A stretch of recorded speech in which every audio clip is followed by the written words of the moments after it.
So Buffalo Lake is a managed lake, unlike some of the other lakes here. So water is pumped in from the Red Deer River by ESRD through our structures that we maintain and operate.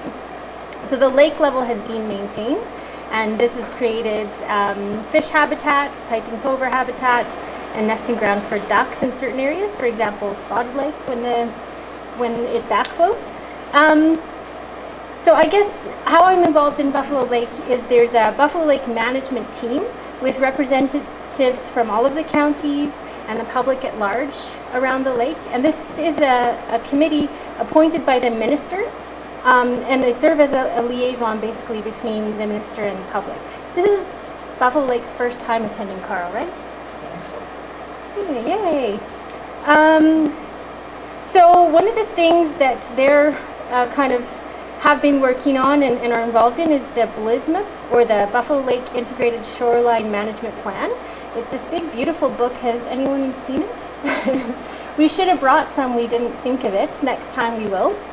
But we're working on getting that out and into the public, and so people have a look at it, understand what's involved. But kind of the key things in that plan is that 5 areas on the lake have been designated as allowed to have development, and there's limits on the population size in each of those areas. So, and then it specifies other key outcomes for lake management and lake stewardship.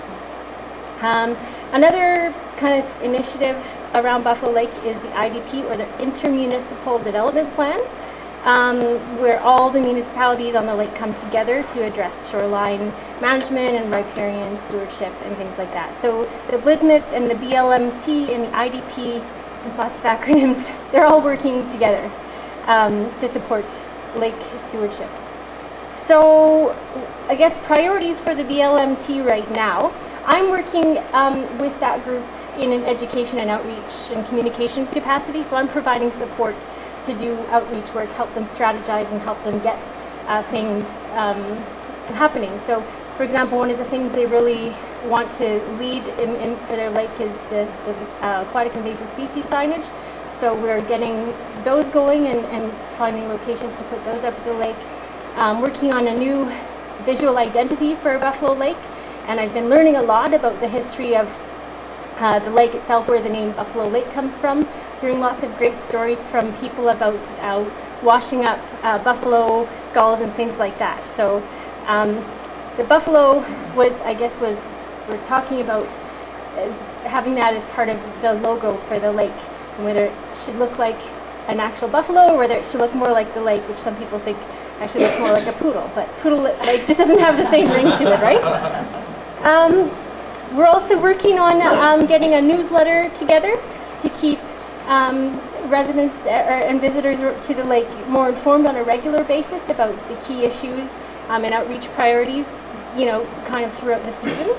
So we'll get that happening. And then last year they piloted, I wasn't involved at the time, but last summer they piloted an open house initiative where members of the management team could meet with the public at Roshan Sands and Pelican Point, and we'll be doing that again this year. So we'll have displays and some workshops probably on aquatic invasives and various aspects of lake management and the structures that we maintain. It's just a way to get out into the community and raise more awareness about the management plan and the roles of the different people involved.